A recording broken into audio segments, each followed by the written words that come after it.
समृद्धि महामार्ग के उद्घाटन के महज 15 महीने के भीतर ही महामार्ग पर बने गड्ढे को लेकर विपक्ष ने सरकार को घेरा है। नेता प्रतिपक्ष विजय वडेट्टीवार ने समृद्धि महामार्ग के निर्माण पर ही सवाल उठाते हुए कहा कि सरकार केवल अपने काम गिनाने के लिए प्रधानमंत्री के हाथों जल्दबाजी में इसका उद्घाटन कराई है। पंतप्रधानांना बोलवून हे जे उद्घाटन केले गेले समृद्धीचे आहे, खरं तर तो हा गाजावाजा आणि दिखाऊपणा एवढ्या घाई गडबडीमध्ये करण्याची गरज नव्हती। कुठल्याही दिशेनं हा समृद्धी मार्ग ज्या सेफ्टी च्या दृष्टीनं उपाययोजना करायला पाहिजे ते पण दिसले नाही। आणि विशेष म्हणजे मोठमोठे अपघात झाल्यानंतर सुद्धा त्यावर काही ट्रीटमेंटची आवश्यकता होती, त्याच्यावर उपाययोजनांची आवश्यकता होती। सगळं जग ॲडव्हान्स टेक्नॉलॉजी अडॉप्ट करतंय आणि आपल्याकडे मात्र अजूनही त्यावर काम होत नाही।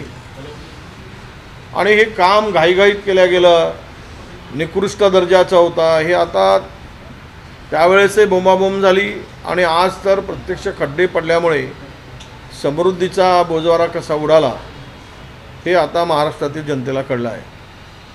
समृद्धीतून फार मोठ्या प्रमाणात कमिशन खोरी झाली।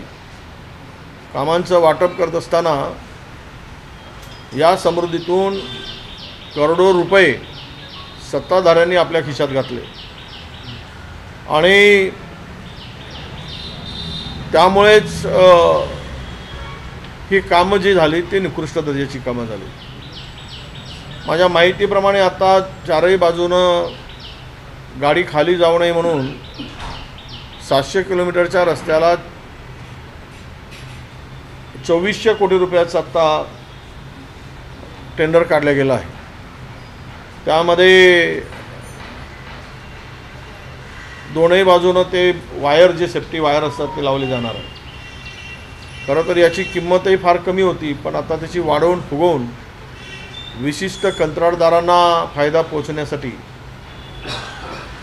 हेही टेंडर आता काढले गेलेलं आहे। आणि समृद्धीवर खड्डे पडले याचाच अर्थ त्या खड्ड्यातील पैसे आणि त्यातून मलिदा त्या रस्त्यामधून खाल्यामुळेच त्या समृद्धीवर खड्डे पडलेत असा माझा स्पष्ट आरोप आहे।